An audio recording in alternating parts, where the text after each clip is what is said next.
damai sejahtera Allah yang melampaui segala akal.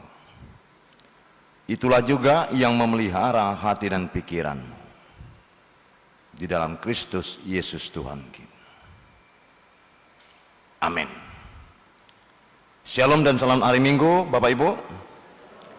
Kembali kita diajak untuk membuka firman Tuhan lewat pendengaran di dalam ibadah kita pada malam hari ini, di mana kita memasuki Minggu Okuli yang tertulis di dalam kitab Perjanjian Lama, buku Mazmur pasal 19 ayat yang ke-8 hingga ayat yang ke-15. Mari kita ikuti, kami baca di dalam persekutuan kita pada malam hari ini. Taurat Tuhan itu sempurna, menyegarkan jiwa. Peraturan Tuhan itu teguh, memberikan hikmat kepada orang yang tak berpengalaman. Titah Tuhan itu tepat, menyukakan hati. Perintah Tuhan itu murni, membuat mata bercahaya. Takut akan Tuhan itu suci, tetap ada untuk selamanya. Hukum-hukum Tuhan itu benar, adil dan semuanya. Lebih indah daripada emas, bahkan daripada banyak emas tua, dan lebih manis daripada madu, bahkan daripada madu tetesan dari sarang lebah. Lagi pula hambamu diperingatkan oleh semuanya itu, dan orang yang berpegang padanya mendapat upah yang besar. Siapakah yang dapat mengetahui kesesatan? Bebaskanlah aku dari apa yang tidak kusadari. Lindungilah hambamu juga terhadap orang yang kurang ajar. Jangan mereka menguasai aku, maka aku menjadi tak bercela dan bebas dari pelanggaran besar. Mudah-mudahan Engkau berkenan akan ucapan mulutku dan renungan hatiku, ya Tuhan, gunung, batuku, dan penebusku. Sampai demikian pembacaan firman Tuhan. Bapak Ibu, saudara-saudara yang kekasih dalam Kristus Yesus Tuhan kita, tadi kita telah tahu topik minggu yang mengatakan firman Allah itu sempurna, yang digabung dengan Minggu Okuli untuk melihat kesempurnaan Allah. Okuli menyerukan, matamu tetap terarah pada Tuhan. Itulah Okuli. Mata kita tetap mengarah kepada Tuhan. Mengapa dikatakan firman Allah itu sempurna? Karena kalau kita baca di 2 Timotius pasal 3 ayat 16 mengatakan bahwa firman yang telah diilhamkan Allah itu bermanfaat. Firman yang telah diilhamkan oleh Allah berguna untuk mengajar. Kemudian firman yang diilhamkan oleh Allah itu menyatakan kesalahan-kesalahan yang kita perbuat. Firman yang diilhamkan oleh Allah itu memperbaiki segala kelakuan. Bahkan dikatakan mendidik orang di dalam kebenaran Tuhan. Inilah koreksi-koreksi yang dilakukan oleh firman kepada setiap pribadi kita masing-masing. Kemudian kalau kita kembali lagi kepada kitab Perjanjian Baru, di dalam Yohanes 1 pasal 1 apa dikatakan? Pada mulanya adalah firman. Firman itu bersama-sama dengan Allah, dan firman itu adalah Allah, itu dikatakan. Jadi tiganya Allah Anak, Allah Bapa, dan firman itu sendiri dalam Trinitatis Ketritunggalan Allah tidak pernah dapat terpisahkan. Kemudian kembali kita melihat dalam kitab Kejadian bahwa Allah menciptakan dunia ini hanya lewat firman-Nya. Apa dikatakan? Jadilah terang, maka terang itu pun jadi. Jadi siang, jadi gelap atau malam, maka Allah mengatakan inilah hari yang pertama. Kemudian dia mengatakan jadilah cakrawala, jadilah langit. Maka setelah ciptaan firman itu, terjadilah hari yang kedua. Demikian seterusnya dan selanjutnya. Mengapa Bapak Ibu? Karena kita melihat isi firman itu adalah ada kuasa Allah. Makanya ketika kita merasa ketakutan, sering orang-orang percaya atau orang mengikut Yesus, firman itu diletak pada tempat tertentu. Karena apa? Kita meyakini di dalam firman itu sendiri kuasa Allah ada, kemenangan Allah ada. Yang kedua, tinggal di dalam firman, orang akan menjadi kuat menghadapi tantangan kehidupan. Inilah yang disuruhkan kepada kita. Oleh karena itu, Bapak Ibu, hargailah firman yang telah kita dengar. Ini diinginkan. Menghargai firman yang telah kita dengar, karena orang Kristen, orang percaya tanpa firman Allah bagaikan seorang serdadu tanpa senjata. Ini dikatakan. Ketika dia berperang, ketika serdadu hanya membawa tangan kosong, jangan harap kemenangan terjadi. Karena apa? Tidak memiliki alat atau pegangan hidup, sehingga tidak dapat melawan. Sebab itu firman Allah kembali mengatakan di dalam Ibrani pasal 4 ayat yang ke-12, karena Anda tahu firman Allah lebih tajam dari pedang bermata dua, podang si dua babak. Karena apa Bapak Ibu? Karena di dunia ini kita banyak diperhadapkan dengan dua kekuatan. Yang pertama, sah-sah saja kalau kekuatan terang. Bagaimana kita menghadapi kekuatan gelap? Sekarang, mana yang telah kita pilih? Yang jelas selaku orang percaya kita memilih kekuatan yang telah diberikan oleh Allah untuk menerangi kehidupan, sehingga kita tidak takluk di dalam kegelapan itu sendiri.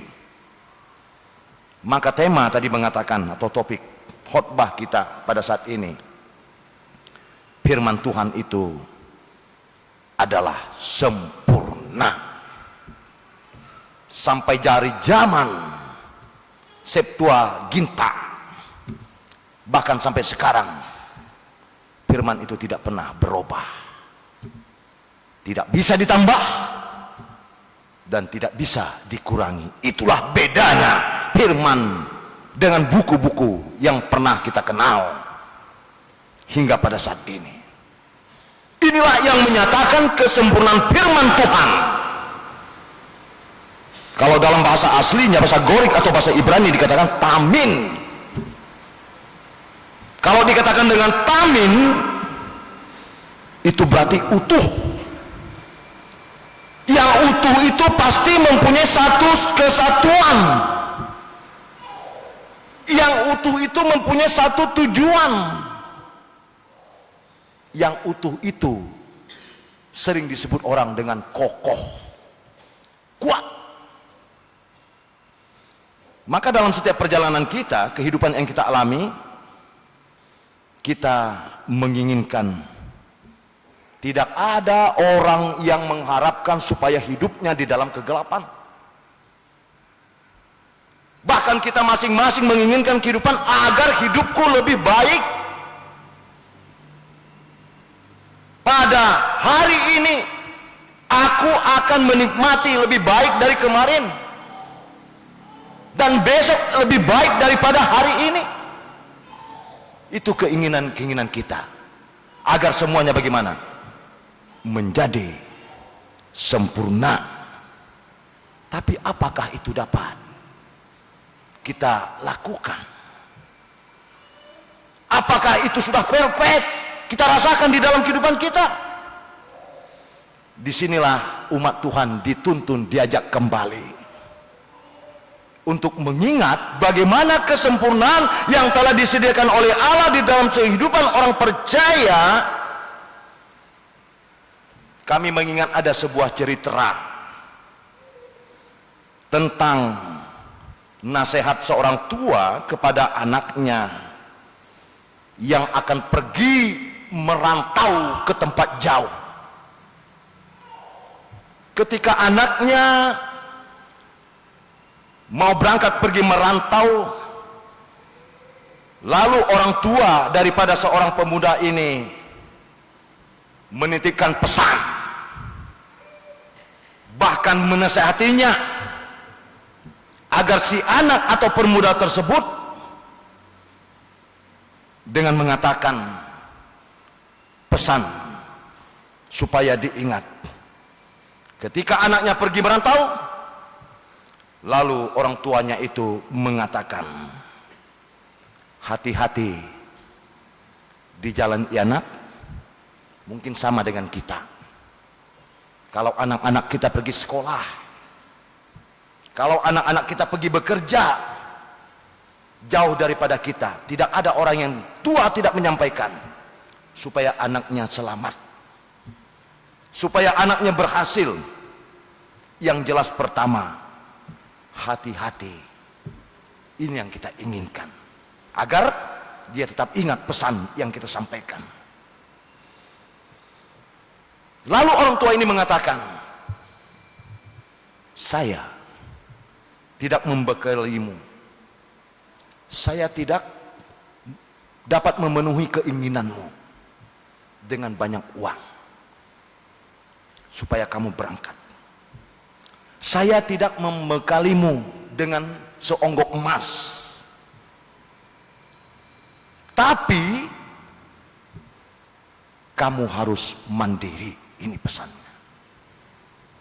Dan jangan kamu lihat apa yang tidak baik. Jagalah dirimu baik-baik, terutama jangan lupa. Ini pesan orang Kristen, berdoa. Di mana ada gereja, di situ kamu tetap bergereja. Ini yang berjalan sampai detik ini. Kita juga demikian. Saudara-saudara, bagi pikiran si anak berpikir bahwa dengan uang yang dia miliki, dengan uang yang banyak, membuat hidupnya akan lebih mudah. Tapi pikiran orang tua tadi lain.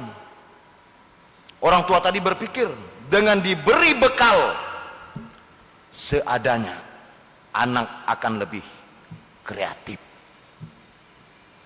Bagaimana mau mendatangkan uang untuk mencari seperti orang tua itu mengatakan supaya anak berani dan memberikan kesusahannya, dikatakan kepada anaknya supaya dia boleh mengerti bagaimana makna dan arti kesusahan hidup. Itu keinginan orang tua, supaya dia lebih dewasa memahami bagaimana sulitnya hidup di tempat yang terpisah daripada orang tua. Pertanyaan, mengapa Bapak Ibu, saudara-saudara, lalu setelah anak itu nanti mendapat segalanya, menghadapi segalanya kesusahannya, maka ialah telah biasa.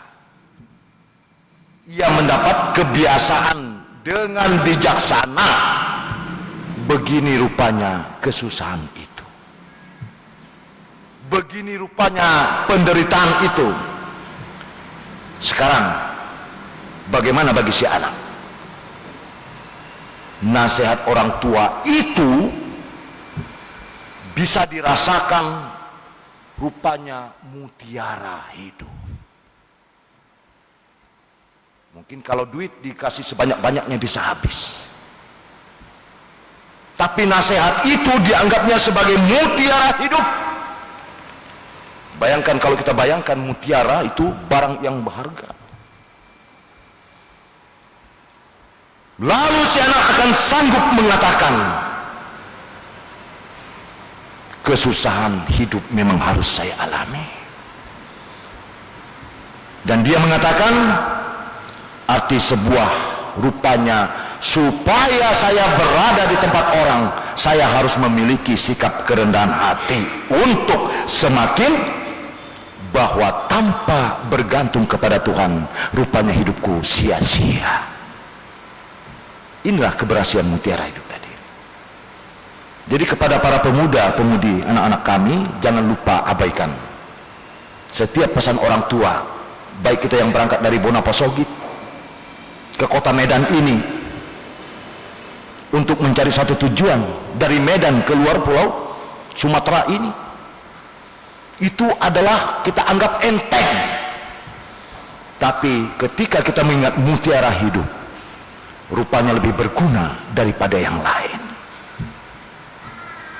Inilah yang dikatakan tadi, maka di dalam setiap kehidupan kita bahwa uang itu penting, apalagi emas kita katakan, tapi bukan itu dikatakan firman ini yang menjadi bekal hidupmu yang lebih berharga. Tetapi bagaimana kita hidup di dalam firman Tuhan, hidup di dalam nasihat, sama seperti anak muda tadi yang menganggap sepatah kata daripada orang tuanya itu lebih daripada mutiara yang sangat berarti. Dikatakan tadi, firman itu lebih berharga daripada emas dan lebih manis daripada madu hutan. Bayangkan, ini dikatakan pemazmur. Disinilah dia dilihat oleh pemazmur, dia lepas nasihat orang tuanya menjadi mutiara di dalam kehidupan sehari-hari. Berarti kita tahu pahit perjuangan di tengah-tengah kehidupan itu.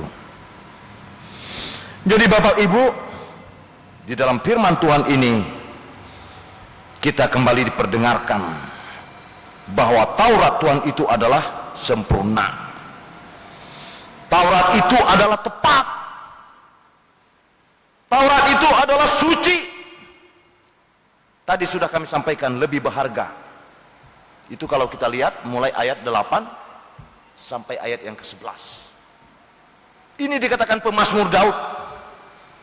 Memang berharga apa yang kita miliki, tapi lebih berharga inilah yang digambarkan menuju satu kesempurnaan tadi. Dengan kata lain, bahwa Taurat Tuhan itu adalah pelita kehidupan. Kalau menjadi pelita kehidupan, berarti firman Tuhan itu adalah kekal. Nanti lagu terakhir kita nyanyikan, firman-Mu itu adalah pelita bagi kakiku dan terang bagi jalanku. diingatkan menunjukkan. Jadi bekal yang sempurna yang terus-menerus mengajar, bekal yang sempurna yang terus-menerus membimbing kita untuk tetap terkonek dengan Tuhan, terhubung dengan Tuhan. Mulai dari apa? Akal budi.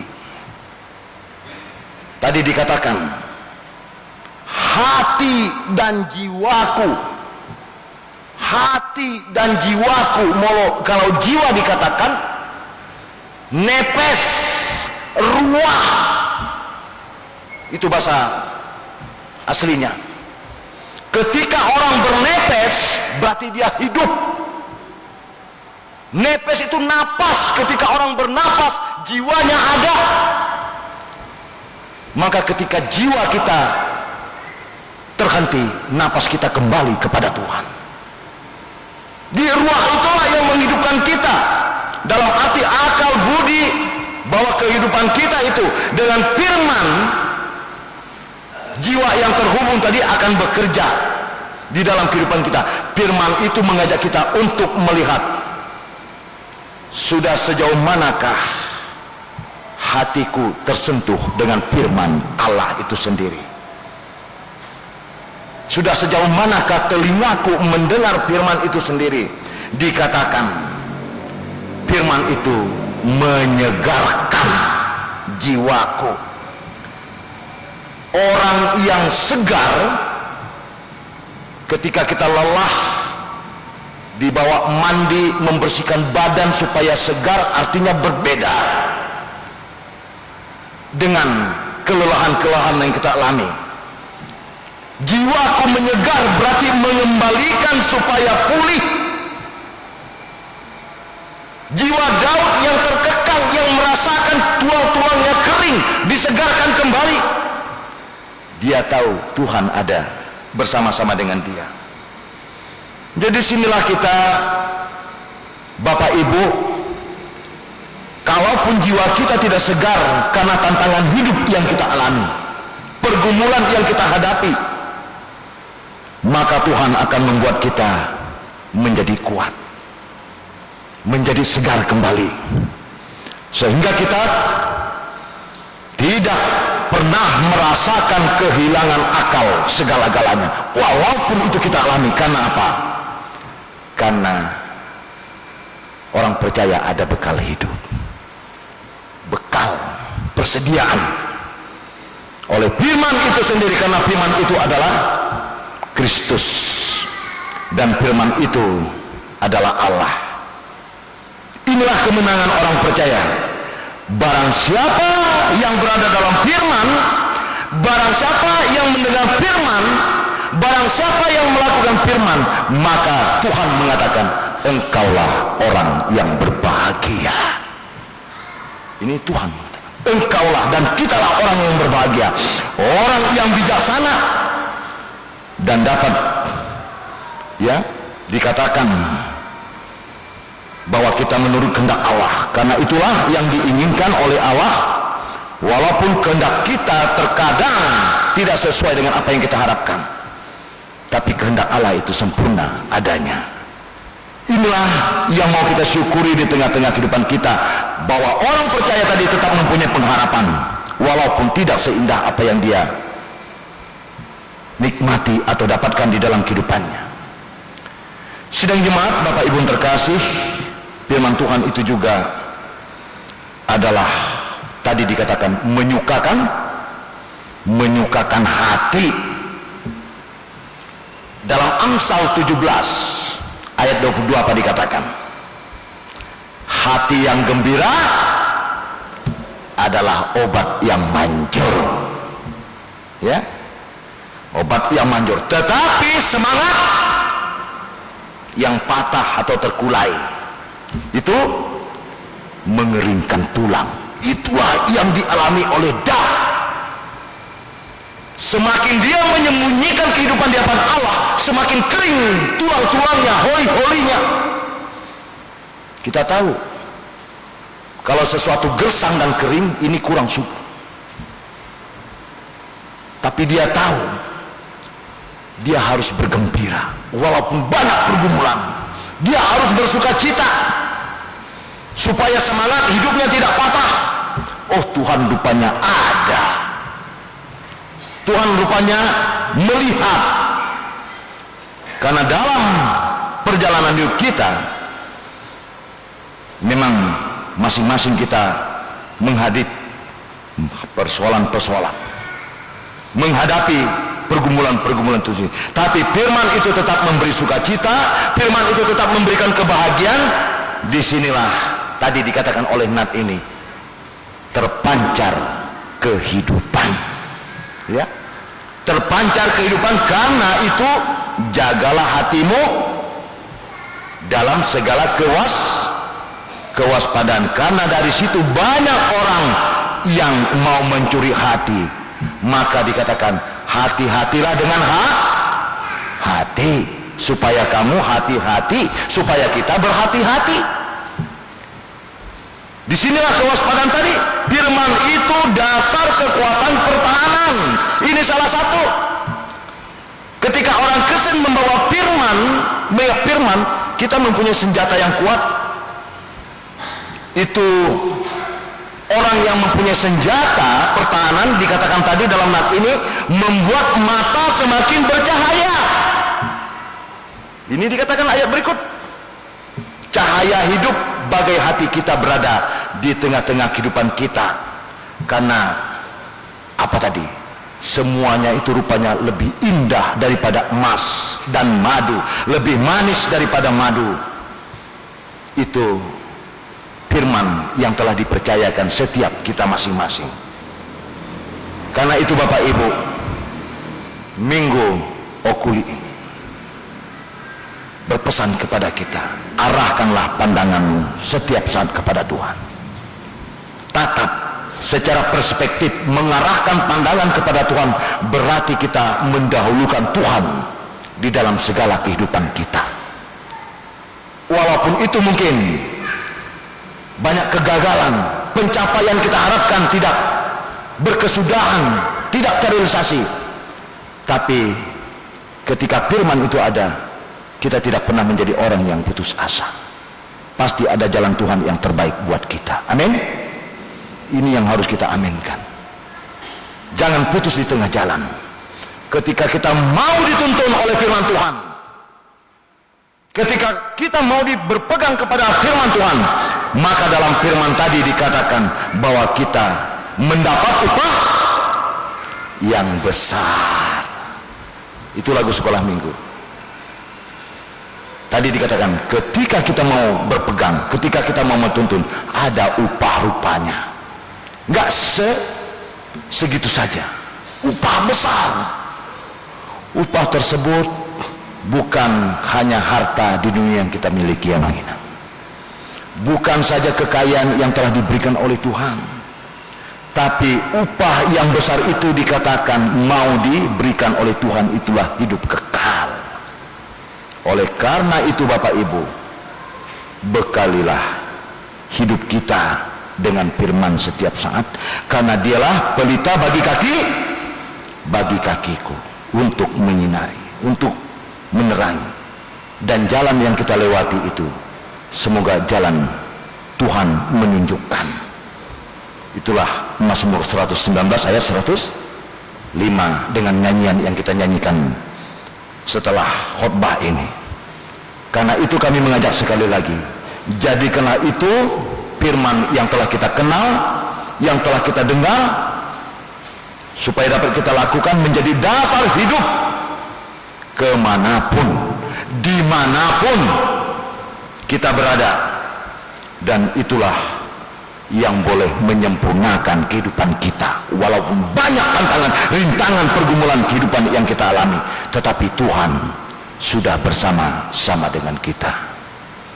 Selamat hari Minggu, selamat berokuli, Tuhan memberkati. Amin. Kita berdoa. Terima kasih Bapa Surgawi buat firman-Mu pada saat ini, yang tetap mengingatkan akan hidup kami. Firman-Mu itu boleh menyegarkan jiwa kami. Firman-Mu itu boleh memberi hikmat. Firman-Mu itu boleh menyukakan hati kami.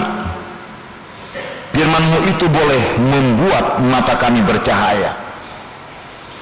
Bahkan firman-Mu itu membuat kami untuk menuju hidup yang lebih berharga.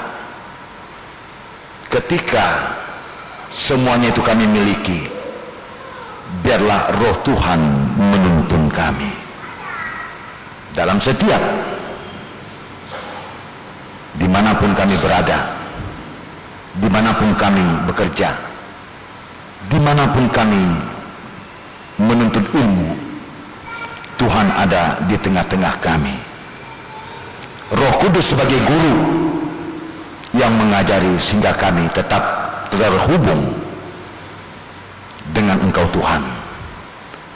Apapun yang kami alami, apapun yang kami hadapi dalam setiap pergumulan perjalanan hidup, kami tidak pernah putus asa. Inilah kemenangan firman yang sempurna. Terima kasih Bapa ketika kami boleh bersama-sama di malam hari ini. Berkati setiap anak-anak-Mu yang boleh beribadah, yang datang dalam persekutuan. Ketika kami tidak dapat menyebutkan satu persatu dalam kehidupan, suasana, situasi yang dihadapi, tapi Tuhan melihatnya. Ketika kami menjadi firman itu sebagai pelita dan terang bagi jalan kami, Tuhan tolong kami masing-masing. Di dalam kekurangan dan keterbatasan, penyempurnaan dari Tuhanlah yang ada di hadapan kami. Berkati Tuhan setiap usaha kami. Berkati Tuhan anak-anak kami yang studi, yang bekerja, dekat maupun yang jauh dari kami sebagai orang tua. Tapi kami meyakinkan ketika mereka berpegang dan mau dibimbing oleh firman-Mu, maka mereka juga menjadi orang yang bahagia dan mendapat upah, yaitu penjagaan Tuhan di sepanjang kehidupan. Terima kasih ya Bapa, ketika kami masih Kau berikan waktu dan kesempatan, biarlah kami mengingat Engkau di dalam kehidupan ini. Tanpa Tuhan, kehidupan kami adalah sia-sia. Walaupun itu bisa berjalan, namun tujuan utama bukanlah itu yang Kau kehendaki. Agar kami memiliki kehidupan yang sempurna, kekekalan yang Kau sediakan bagi hidup mau. Untuk itu Tuhan, kami serahkan kepadamu. Diberkatilah setiap firman, setiap orang yang mendengar dan boleh memeliharanya di dalam kehidupan masing-masing. Kami serahkan ibadah ini, biarlah Tuhan mengurapi dan memberkati kami. Dalam kasih anak-Mu Yesus, Tuhan, terimalah doa permohonan ini. Terpuji nama-Mu yang kudus. Amin. Kembali kita puji Tuhan.